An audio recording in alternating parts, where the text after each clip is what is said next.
도교교회 박영성 목사입니다. 오늘 묵상할 본문은 출애굽기 21장 28절에서 36절까지의 말씀인데요.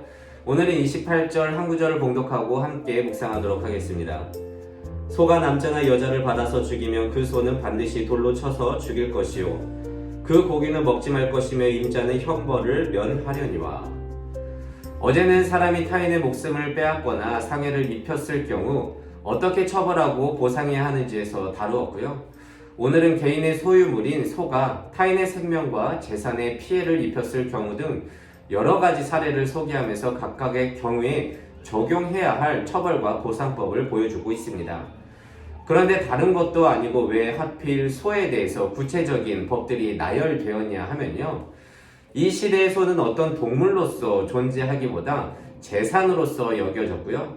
인간의 생활과 농사, 운송, 재산 축적과 식량 수단으로서 요긴하게 쓰이는 등 삶의 전 영역에 걸쳐서 중요한 가치와 기능을 담당했기 때문입니다.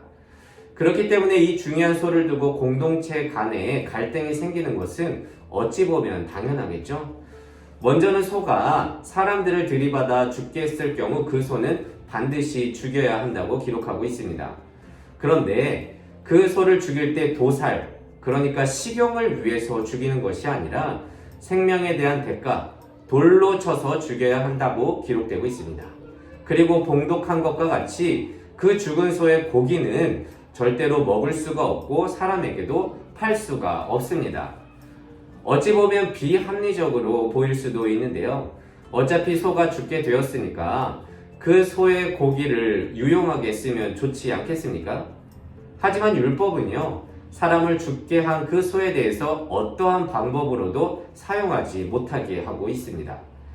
이는 율법이 공동체 간의 회복에 중점을 두고 있기 때문인데요. 단지 재산의 피해, 생명의 피해를 넘어서 피해자의 마음까지도 헤아리고자 한 것입니다. 여러분 한번 생각해 보세요. 일단 사고는 났고 사람이 죽었는데 당연히 그 소를 죽이는 것은 그 시대 사람들의 사고에서 맞겠지만 그 소를 또 먹고 판다? 생각만 해도 피해자 가족에게 상처가 되겠죠? 이는 어떤 경제적인 손실을 넘어서 마음의 손실까지도 고려하고 있다는 것을 우리는 알 수 있습니다. 다음에는 본래 들이받는 버릇이 있는 소가 사람을 죽인 경우를 소개하고 있는데요. 아마도 그런 난폭한 소를 가진 주인은요, 공동체로부터 많은 경고를 받았을 경우가 큽니다. 그런데 그 소가 결국 사람을 들이받아서 죽게 했다면 그 책임을 소유주에게도 묻게 된다는 것입니다. 이는 소가 들이받는 버릇이 있음에도 불구하고 그 소를 적절하게 제어하지 않았기 때문입니다. 또한 사람의 부주의로 타인의 소나 나귀에게 피해를 입힌 경우도 그러한데요. 예를 들어서 사람이 물을 저장하기 위해서 구덩이를 파놓고 그 입구를 덮어두지 않아서 타인의 동물이 거기에 빠져 죽었을 경우에 그 구덩이의 주인은 피해자에게 적절하게 보상을 해야 한다는 것입니다. 이웃에게 피해를 끼치는 부주의한 뒤처리는 책임을 면할 수 없다는 것인데요. 이는 미필적 고의, 그러니까 행위자가 어떤 범죄 발생 가능성이 있음을 추측할 수 있음에도 불구하고 방관하여 발생한 손해도 죄이며 거기에 대해서 책임을 져야 한다는 것입니다. 그 외에도 우발적으로 한 소가 이웃의 소를 받아 사고가 발생한 경우에는 해당 사고의 소유주들이 죽은 소와 살아있는 소를 똑같이 나누어 갖도록 하였고요. 그리고 반면 받는 버릇이 있는 소가 타인의 가축을 받아 죽게 한 경우에는 아까의 경우와 같이 이런 사실을 알면서도 적절한 조치를 취하지 않은 주인에게 책임을 묻고 있고, 상대 소의 주인에게는 소를 소로 보상해주고 대신 죽은 소는 그 가해자의 주인이 갖게 됩니다. 오늘 율법을 통해서 한 가지 확실하게 알 수 있는 것이 있는데요. 하나님께서는 문제에 대해서 공동체의 회복에 초점을 맞추고 있다는 것입니다. 생명을 최우선으로 하고 보이지 않는 마음까지도 신경 쓰는 세심한 배려는 사고로 인해서 공동체가 무너지지 않게 하는 반면, 그리고 또한 적극적인 이웃사랑을 실천함으로써 공동체가 와해되지 않도록 하고 있습니다. 여러분, 제가 최근에 길거리에서요, 우리 개는 안 물어요 하면서 목줄을 놓고 산책하는 사람과, 그럼에도 불구하고 어떤 사람에게는 피해가 갈 수 있으니 목줄을 매달았으면 좋겠습니다 라고 하는 사람들 둘이 다투는 것을 본 적이 있습니다. 여러분들은 혹시 믿는 자로서 이 광경에 대해서 어떻게 해석하고 생각할 수 있을까요? 반려견 시대에 여러 이야기가 나올 듯 한데요. 저는 이는 담배랑 비슷하다고 생각합니다. 내가 핀다는데 뭐 내 자유지 라고 하는 사람과, 연기가 피해가 있을 수 있으니 뭐 지정된 장소에서 피세요 라고 하는 것과 조금 비슷하지 않을까요? 오늘 말씀을 통해서 묵상해보면 세상에는요, 개를 아주 두려워하고 트라우마가 있어서 무서워하는 사람이 있을지도 모릅니다.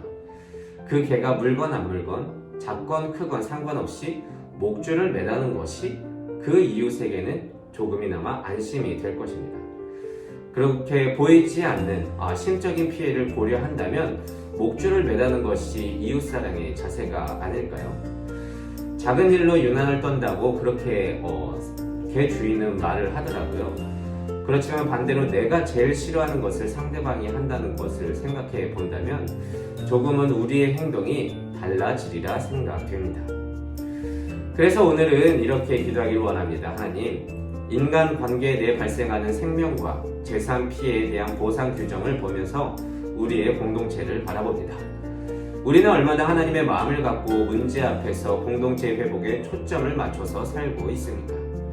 이제는 내 유익만을 생각하는 소극적으로 이웃을 대하는 것을 넘어서요, 적극적으로 이웃의 것을 생각하는 것이 나와 모두의 회복을 위하는 것임을 아는 주의 마음을 허락하여 주시옵소서. 그래서 오늘도 이 말씀을 붙들고 한날 승리하면서 살아가는 우리 모두가 되시기를 진심으로 소망합니다. 기도하겠습니다. 이 세상의 모든 청년의 인생을 사랑하시는 하나님, 감사합니다. 오늘은 일상에서 적용할 수 있는 구체적인 사고들과 그 대처법을 보면서 우리의 공동체를 바라봅니다.